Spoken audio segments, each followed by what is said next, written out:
1월은 이제 시작이 좀 되었고 아직 음력설은 되기 전입니다. 이때 한국 사람들이 제일 많이 하는 게 뭐냐? 우상숭배죠.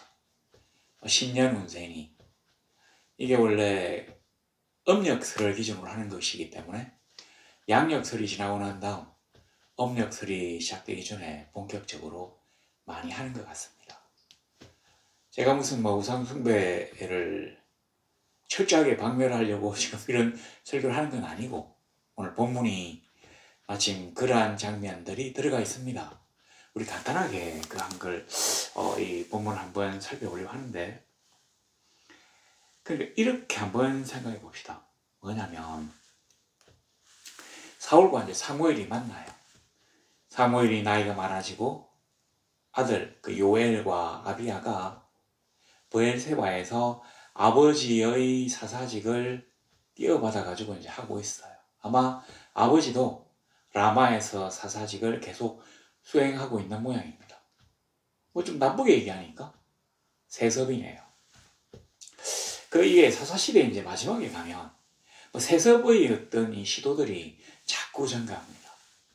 이 사무엘 이전의 사사였던 엘리 대제사장도 사사였는데, 이 사람도 이제 홈리와 비누아스라고 이 두 아들에게 그 사사직을 갖다가 아마 세습했던 모양이에요. 그러니까 제사장과 사사를 겸임하면서 성전 제사 때 나쁜 짓을 많이 했잖아요. 성전에 수종드는 여인들과 성막이죠. 좀 하여튼 그랬고 이래가지고 뭔가 좋지 못한 걸 보고 자랐어요. 우리가 욕하면서 남는다고. 이 좋지 못한 걸 보고 자란 사무엘도 어쩔 수 없었는지 자기 두 아이들에게 사사직을 줍니다. 그런데 이 아이들이 굉장히 형편없는 짓을 많이 했던가 봐요. 가령 엘리의 두 아들만큼은 아닌데 주로 보면 성경에 나와 있는 게 그 뇌물을 받고 판결을 굳게 했다. 옛날에 이제 사사는 주 업무가 재판하는 겁니다. 다스렸다고 하는 게 바로 이 재판했다는 얘기예요. 그러니까 오만때만 사람들이 와가지고 재판을 요구해요. 내가 이런 거 있잖아요. 송아지 한 마리를 빌려줘가지고 소를 키워가지고 송아지를 낳았는데 돌려줄 때는 송아지 한 마리를 주더라. 이런 거. 그럼 이쪽에서 그러면 송아지 빌렸으면 송아지 주면 됐지. 이런 식으로 얘기하면 이 사람이 듣고 이제 판결을 내리시는 거예요. 여하튼 그랬는데 이 판결을 돈을 받고 굽혔기 때문에 백성들의 원성이 자자했습니다. 사무엘은 나이가 많이 들어가지고 이제 순회하면서 재판하는 일은 그만둔 모양입니다. 라마에서만 그가 재판을 해요. 브엘세바에서는 자기의 두 아들들이 재판을 합니다. 여기에서 문제가 생겼어요. 사람들이 와서 사무엘에게 요구합니다. 이제 당신은 나이 많아 늙었고 당신의 아들들은 비리를 저지르는 가짜 판사니까 이제 우리에게도 다른 나라와 같이 왕을 세우면 좋겠다. 자기가 사사인데 사사들이 잘못됐으니까 이제 왕정이 시작되면 좋겠다. 이렇게 얘기하면 아마 무척 가슴이 아플 것 같습니다. 그래서 그는 하나님 앞에 막 울면서 땡깡도 부리죠. 하나님, 저들이 나를 싫다합니다. 그러니까 하나님이 저들이 너를 싫어하는 게 아니라 나를 싫어해서 그런 것이다. 왜냐하면 이 사사가 어떤 특정한 사건을 계기로, 이 미스바 대성에서 블레셋과 싸울 때 그걸 계기로 이 사사가 되었다면 어떤 평시에는 사사가 하는 일이 별로 없어요. 그러나 이 사사는 성속, 영적인 일과 그 다음에 세속의 일들을 동시에 담당하는 사람입니다. 하나님이 그에게 뭔가 맡기실 때는 특별한 어떤 말씀을 주셔요. 근데 왕은 그렇지 않거든요. 이제부터는 재정, 제사와 정치가 분리되는 사회, 흔히 세계사나 국사에서 말하는 이 부족연합체와 재정일치 사회보다 한 걸음 더 나아간 선진적인 제도라고 얘기하는데, 이게 사무엘에게는 너무 섭섭한 겁니다.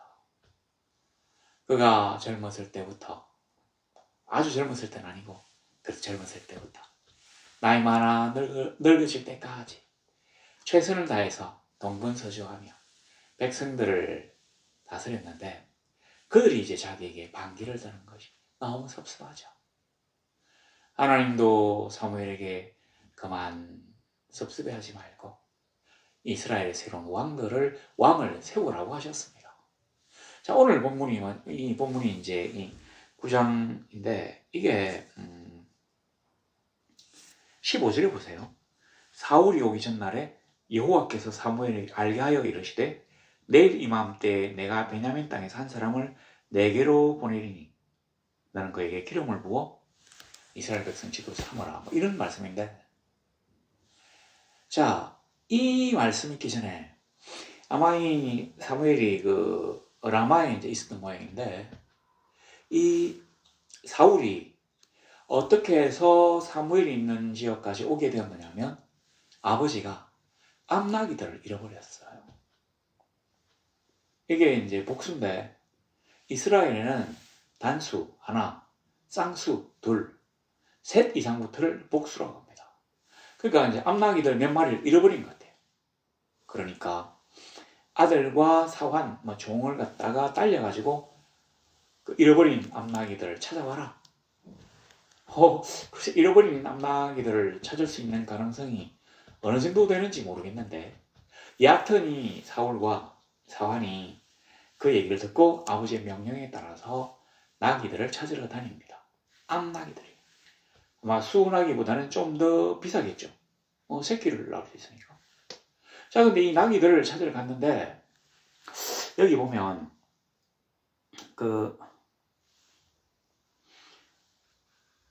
4절에 보시면, 9장 4절에 보시면, 그가 에브라임 산지와 살리사 땅으로 두루 다녀 보았으나 찾지 못하고, 사알림 땅으로 두루 다녀 보았으나 그곳에는 없었고, 베냐민 사람의 땅으로 두루 다녀 보았으나 찾지 못하니라. 그들이 숲 땅에 이른 때에 사울이 함께 가던 사환에게 이르되 돌아가자. 아버지가 암나기보다는 우리를 더 걱정하겠다.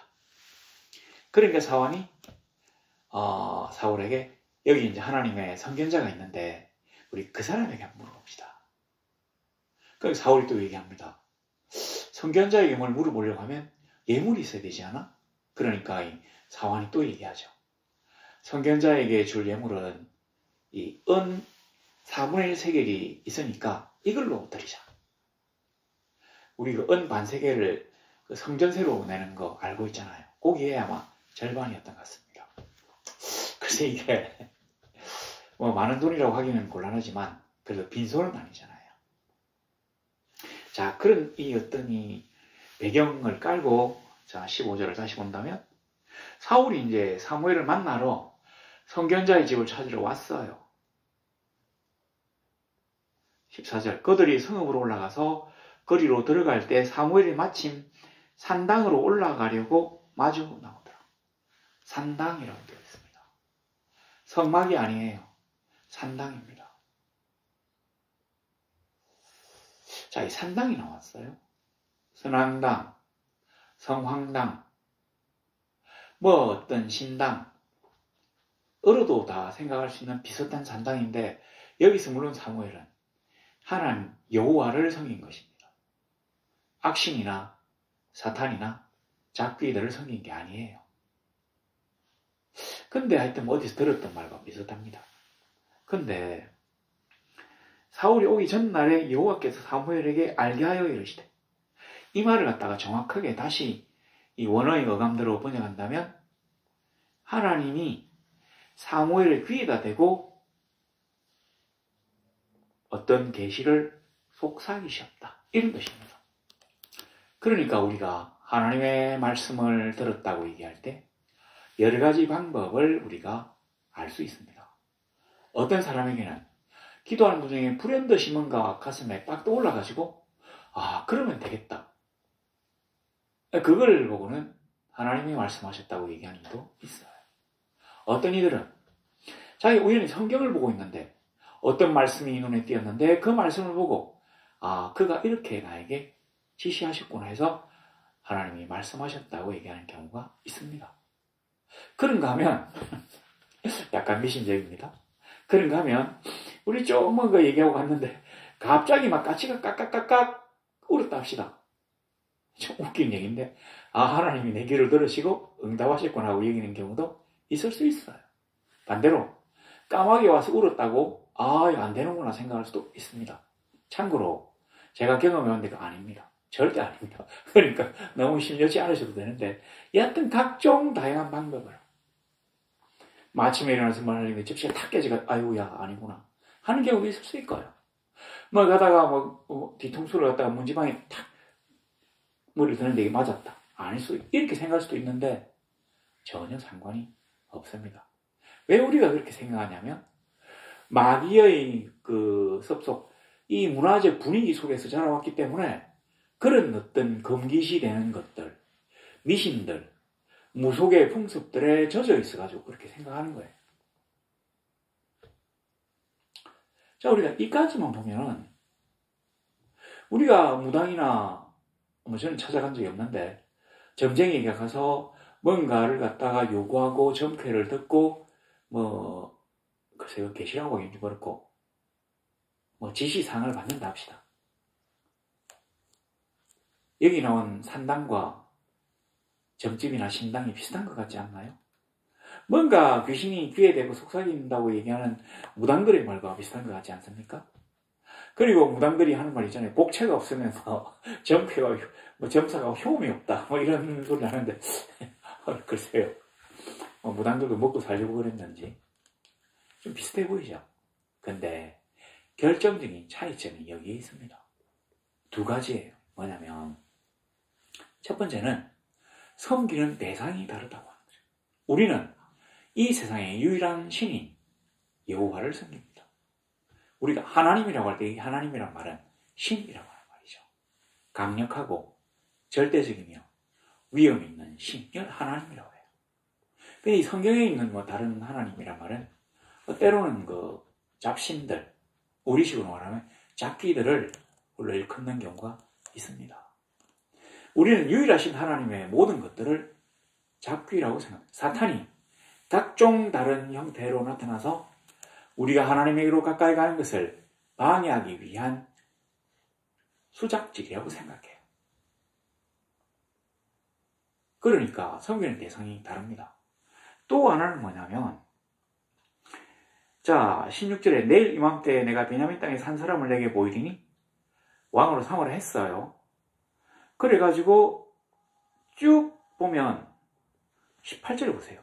사울이 성문 안 사무엘에게 나아가 이르되 선견자의 집이 어디인지 청하건대 내게 가르치소서 하니 19절에 사무엘이 사울에게 대답하여 이르되 내가 선견자다. 내 앞서 산당으로 올라가라. 나와 함께 먹을 것이고 내가 너를 보내되 내 마음에 있는 것을 다 내게 말하리라. 하고 20절에 보세요. 사흘 전에 이런 내 암나기들을 염려하지 말라. 찾았느니라. 이 부분. 우리가 마귀, 점쟁이 무당들과 하나님과 차이점을 들라고 하면 뭐냐면 이 두 번째가 이 영적 질서 가운데 두 번째가 뭐냐면 어떤 얘기를 하지 않아도 하나님이 그에게 미리 말씀하셨기 때문에 100% 완벽하게 그 사람의 필요와 요구와 질문에 대해서 해결해 주신다고 하는 것입니다. 그렇지 않은 경우가 있죠.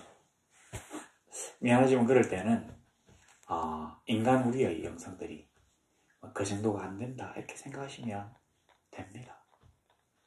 저도 수많은 기도를 하고 또 기도 응답에 대해서 나누고 사람들에게 뭔가를 얘기해 줬는데 맞지 않는 경우가 있어요. 제가 다른 말씀은 드리기 어렵지만 우리가 하나님과 소통한다면 평소에 인격적인 교제를 담당한다면 하나님은 우리에게 정확하게 알려주신다고 하는 것입니다. 그 하나님의 거룩한 선견자에게 그 자기 집에서 잃어버린 그 암나기 그거 암나기들, 그거, 나비 잃어버린 거를 물어볼 정도로 선견자들의 어떤 선견자들이 할 일이 없나? 그렇게 생각할 수도 있는데, 실제로 우리가 하나님과 인격적인 교제를 한다면, 그 암나기 찾는, 글쎄 이게 시시한 일인가? 아닌가? 하여튼 암나기 찾는 일이 아니라, 그보다 더 시시하고, 더 일상적인 일에 대해서도 우리가 하나님께 물어볼 수가 있습니다. 옛날에 제가 이제 경험한 건데, 신학교 들어가기 전에, 제가 대학교 다니고 대학원 다닐 때, 누워 자기 전에 항상 하나님께 얘기하거든요.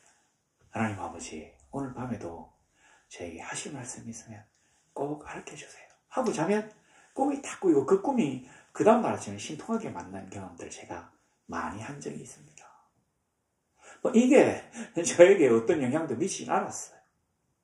이것 때문에 집안이 흥했다든지, 이것 때문에 제가 안 좋은 일에 빠져, 이런 건 전혀 없는데, 어떤 걸 나에게 주었냐면, 하나님 내가 너와 지금도 함께하고 있고, 내가 너를 사랑하며, 너의 작은 한숨까지도 들어서 응답하는 전능하신 하나님이라고 하는 사실들을 나에게 확실하게 각인시켜주는 효과가 있었다고 하는 것입니다.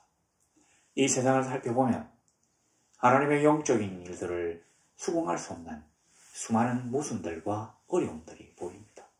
그러나 내가 하나님과 더불어 경험했던 그 놀라운 경험의 어떤 수많은 일들을 내가 익히 알고 있기 때문에, 지금도 그는 여전히 나를 사랑하신다는 것을 내가 믿고 있기 때문에 흔들리지 않을 수 있다고 하는 것. 믿는 사람에게 믿음을 더 굳세게 한다는 효과는 있는 것 같습니다. 물론 기적을 체험했다고 해서 그 사람이 예수를 믿는다, 제가 그렇지 않은 경우도 몇 번 봤는데 그렇지 않은 경우도 많아요. 그러나 이 두 개가 하나님과 그 잡귀들 간의 차이라는 거죠. 귀신들은 한계가 있어요. 마귀가 하나님의 질서를, 하나님의 궁정의 질서를 갖다가 보고 베꼈기 때문에 비슷하게 보이는 것입니다. 그러나 엄밀하게 말해서 전혀 다른 것이, 왜냐하면 신에게 신적 경배를 드리는 것과 신이 아닌 것에게 속아가지고 머리를 숙이는 것과는 전혀 다른 일입니다. 또한 잡귀들은, 귀신들은 이 악마의 쫄개들에게, 악마는 사람을 갖다가 즐겁게 하고 행복하게 하려고 어떤 역사를 하는 게 아니에요. 왜 역사를 합니까? 하나님을 섬기는 것들을 방해하려고 하거든요. 그래서 이 악마를 따라가면 결국은 사람들은 통회, 그 다음에 울분, 그리고 분통이 터지고 좌절하고 절망해서 울부짖는 상태로, 패급 인간이 되어서 낭망하는 상태로 폐인이 될 수도 있습니다. 악마는 인간들이 슬퍼하거나 또 욕하고 분노하는 걸 제일 좋아하거든요. 하나님에게 기쁨과 성령의 찬송을 드리는 것과 마찬가지로 악마에게는 그게 바로 찬송이에요. 사랑을 풀렸다가 순간적으로 떨어뜨리면 가장 행복했던 순간에서 급전직하여가지고 가장 비참한 모습으로 바뀔 수 있기 때문에 우리는 하나님 편에 서 있어야 우리의 삶과 우리 자녀들의 삶이 행복할 수 있다는 것을 알아야 합니다.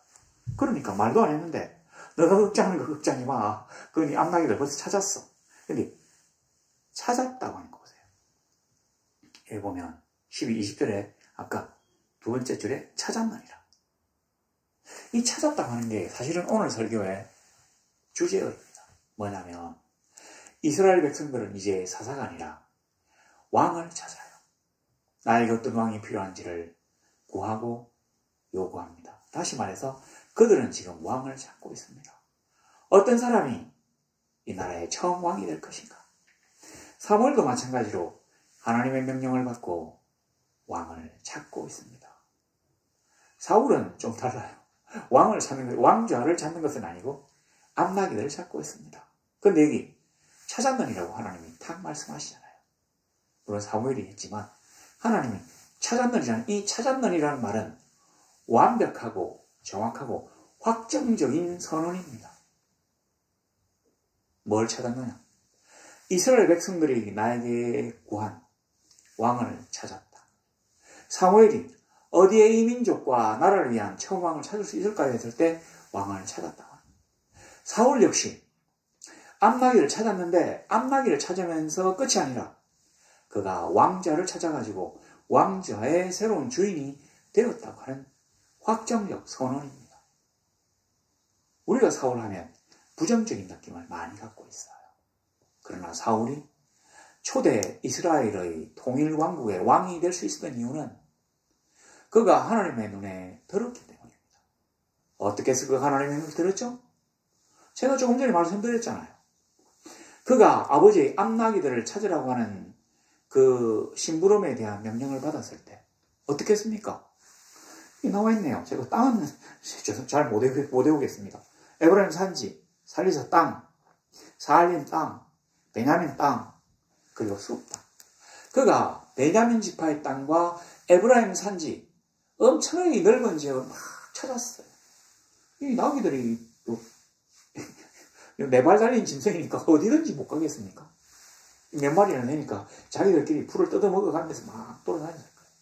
어쩌면 그러다가 다른 사람에게 나귀가 적발돼가지고 그 사람이 나귀를 훔쳐갈 수도 있었지 않나 하는 생각이 있는데, 그래서 이스라엘도 우리나라와 비슷해가지고 도둑질을 잘 안 하지 않나 이런 생각이 듭니다. 어쨌든 그가 최선을 다해서 아버지가 시키신 일을 감당하려 했기 때문에, 그래도 안 되니까 성경자 하나님의 선지자에게 가서 물어보려고까지 생각했기 때문에, 그러니까 아버지의 명령을 절대적으로 순종하는 이 순종, 효도적.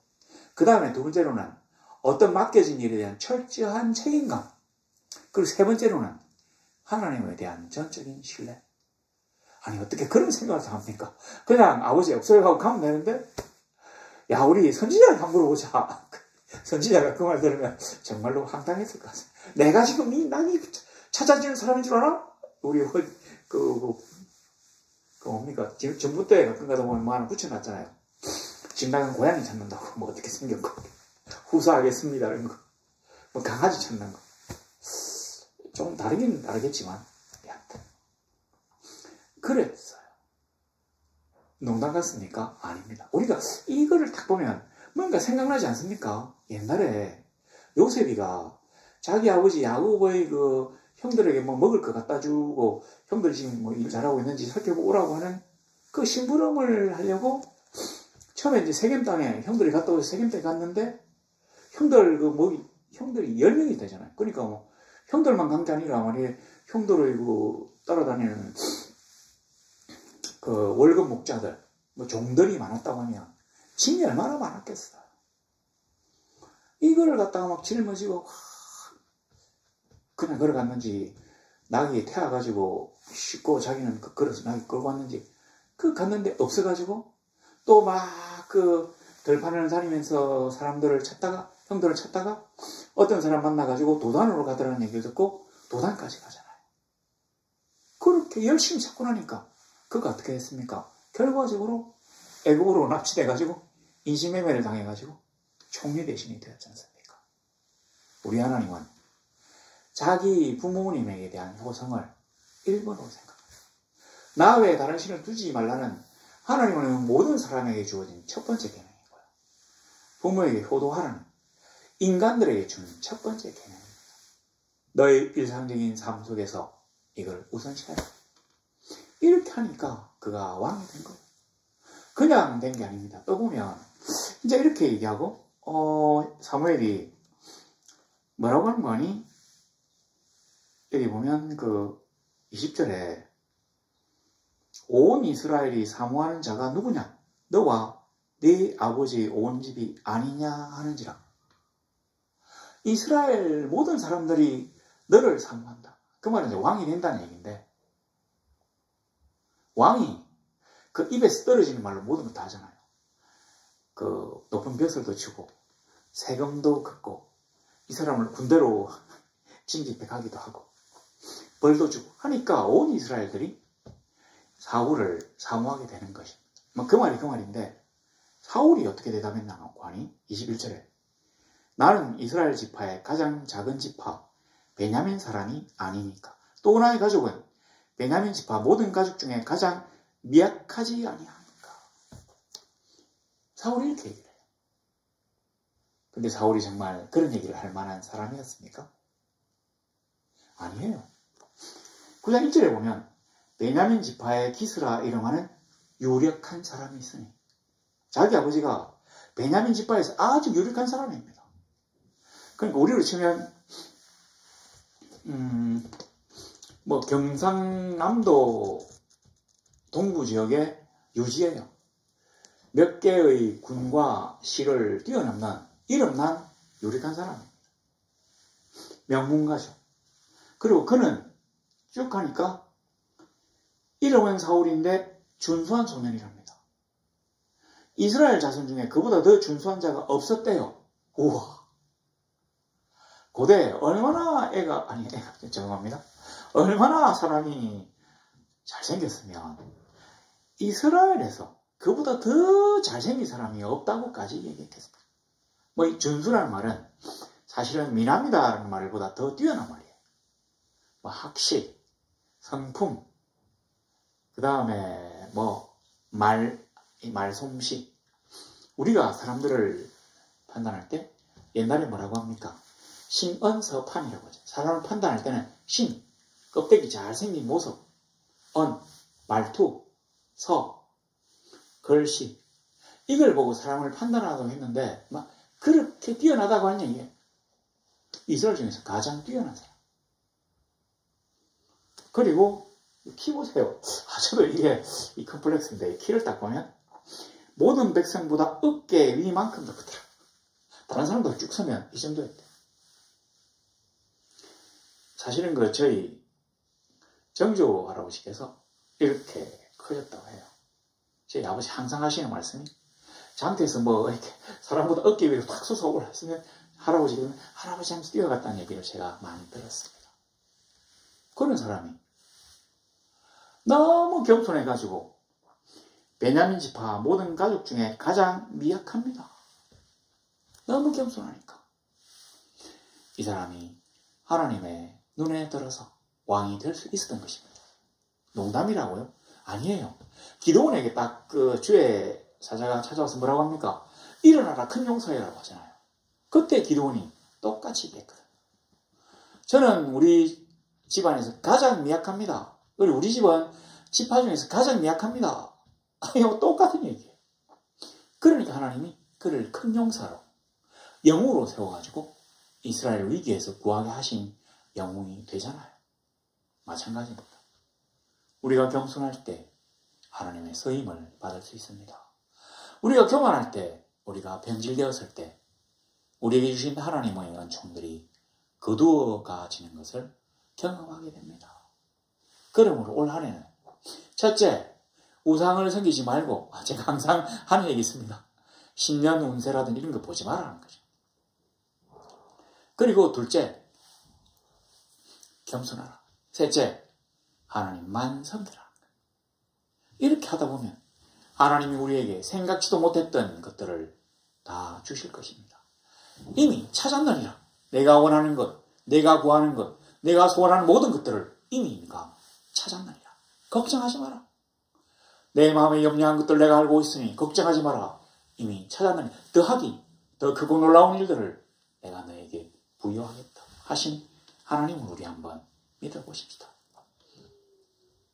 제가 이제 좀 마쳐야 되는데 한 가지 생각나는 게 있습니다.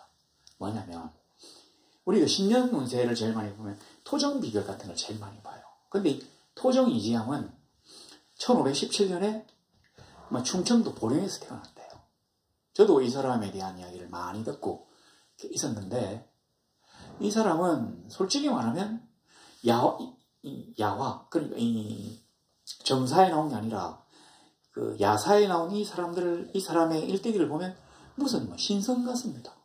모르는 게 없어요. 무물 통지. 거기다가 소설 허생전의 실제 모델이에요. 굉장한 사람입니다. 그랬는데 뭐 이 사람이 토정비계를 지었는지 안 지었는지에 대한 이설도 약간 있지만 뭐 토정이지함이니까 토정비계를 이 사람이 지었다고 합시다. 이 사람이 10대 때 14살, 15살 때 부모님들을 각각 여의고 그리고 형으로부터 글을 배웠어요. 형이 이제 이집원이라고 하는데 그런데 이 형으로부터 글을 배우고 이 사람이 모산수 이정랑이라는 사람에게 대릴사위로 들어갔어요. 이 모산수가 뭔지 제가 찾아보니까 그러니까 모산수라고 하는 것은 그 왕하고 외척 관계인데 외삼촌 안에 들어가는 사람을 모산수라고 한대요. 왜 이렇게 정했냐면 왕족들끼리 서로 이렇게 건친혼이 안 되게 촌수를 정했다고 합니다. 그러니까 그 안에 들어가는 사람을 모산수라고 했기 때문에 굉장히 조선에서 세력이 막강한 그런 왕족의 외척? 왕의 외삼촌? 뭐 그런 부분. 그러니까 대군이나 왕자나 하여튼 그런 거에 혼인으로 이어진 외삼촌까지를 모산수로 해요. 이 사람에게 대릴사위에 들어갔는데 이 이지함은 자라면서 그 친구들이 얼사사화에 연루돼서 죽는 걸 보고는 부유한 권력을 혐오하게 되어가지고 과거를 보지 않았대요. 잡다하게 공부를 많이 했어요. 송도 삼절이라고 유명한 그 서경덕 밑에 서화담 밑에서 배운 그런 실력도 있는데 이 사람이 그렇게 공부하고 어느 날 형에게 얘기했대요. 화감이 제일 크다. 사화가 있어가지고 그러니까 연모 비슷한 이런 그 일이 있는데 여기에 연루되어 가지고 집안이 쑥대밭이 될 거라고 얘기를 했대요. 당연히 이제 형도 그렇게 됐지. 그리고는 급히 자기 장인이 연루된다고 생각해서 이 대리사위니까 그 집안에 살았을 거 아닙니까? 처와 자식들을 끌고 집 밖으로 나가가지고 멀리 피했답니다. 그래서 그 다음날 그 군대가 이 장인 집에 들이닥쳐가지고 아주 큰 피해를 입었대요. 그리고 이 충청도를 갖다가 청홍도라고 할 정도로 그리고 그 일대에 있는 선비들이 아주 그냥 줄초상이 났답니다. 여기서부터 이 사람이 완전히 이제 어떤 등과하고 등용될 꿈을 버리고 조선과 만주를 돌았다고 하는데 그 일설에는 그 이 선비가 쓰는 갓 대신에 솥을 갖다가 머리에 썼다고. 가끔 가다 보면 이 솥을 쓴 도정이지함의 초상화도 있어요. 밥때가 되면 끌려가지고 씻어가지고 밥을 지어 먹고 그리고 그걸 다 하고 난 다음에 또 씻어가지고 깨끗이 닦아가지고 썼대요. 이 사람이 한 말이 있습니다. 아니 햇볕도 가리지 못하고 비도 막지도 못하는데 뭘 이렇게 비싸게 입고 사냐고 양반들이 문제라고 했다는 그 사람이 이 사람입니다. 그리고 이 사람에 대한 굉장한 이야기들이 많이 있습니다. 있는데 이 사람이 57에 죽었는데 그 전에 이 사람이 이제 포천 현감이 되었다가 사직하고 아산 현감으로 있으면서 그림들을 위해서 많이 베풀었대요. 그리고 고을에 있는 사람들에게 식산을 장려해가지고 다 배불리 먹을 수 있도록 막 신경을 썼대요. 그런 과정에 아전이 한 명이 이 돈을 착복하고 백성들을 괴롭히는 비리를 갖다가 발견하고는 이 사람에게 벌을 줘요. 원래 이런 벌은 사형이 적당한 벌인데 이 이지함이 이 사람을 보고 너무 불쌍해가지고 사형을 면하게 됐어요. 근데 어떤 벌을 줬냐면 이제 어른이니까 상투를 들고 있는데 상투를 갖다가 떼고 풀어가지고 머리를 따가지고 총각처럼 만들어가지고 다니도록 했대요. 너는 아직 애다. 그렇게 철험짓을 하는 거 보니까 아직 멀었다. 이런 뜻이었던 것 같습니다. 근데 이 아전이 여기에 원한을 품고 토정이지함이 진해적을 먹고 이 독을 해소하려고 이 밤을 먹으면 이게 아마 독이 해소되는 모양인데 그걸 이제 가지고 오라 했는데 원한을 품고는 이 밤 대신에 나무를 가지고 밤새를 깎아가지고 줬대요. 이걸 먹고는 죽었답니다. 제가 하는 얘기의 요지가 뭔지 아시겠습니까? 그렇게 천하를 떨어올리는 토정 비결의 제자이면서 허생전의 실제 모델인 기인이사, 마치 신선 같은 그런 놀라운 능력이 있다고 사람들 사이에 회자되었지만 정작 자신은 진짜 얼토당토하는 일로, 불의의 일로 목숨을 잃게 되었다는 거예요. 자기 목숨을 한 치 앞도 알지 못하는데 어떻게 남들에 대해서 얘기할 수 있었을까요? 그러니까 그거 말고 하나님을 섬기라고 하는 것입니다. 그리고 그거 말고 겸손. 내가 세상의 모든 이치를 통달해가지고 내 말이면 안 되는 게 없다고 하지 말고, 이렇게 하지 말고 겸손하게 엎드려가지고 주여, 저는 당신의 비천한 종입니다. 아버지께서 저를 도우시지 않는다면, 저를 보호하시고 이끄시지 않는다면 저는 아무것도 아닙니다. 라고 하세요. 그렇게 주의 손을 붙잡고 나아가다 보면, 아버지, 오늘은 제가 너무 배가 고프네요. 그리고 너무 춥네요. 따뜻한 밥 한 그릇과 따뜻한 이부자리가 필요합니다. 하면 하나님이 주실 것입니다. 우리의 꿈은 원대한 게 좋습니다. 그러나 그런 꿈에 대해서뿐만 아니라 주여, 제가 이 나라와 민족을 구원하는 놀라운 사람이 되게 하소서라고 하는 그런 꿈뿐만 아니라 조금 전에 말씀드렸던 따뜻한 한 그릇 국과 따뜻한 잠자리를 구하는 그러한 일까지 내가 아버지에게 아린다면 그는 나를 외면하지 아니하시고 들어서 응답하실 것입니다.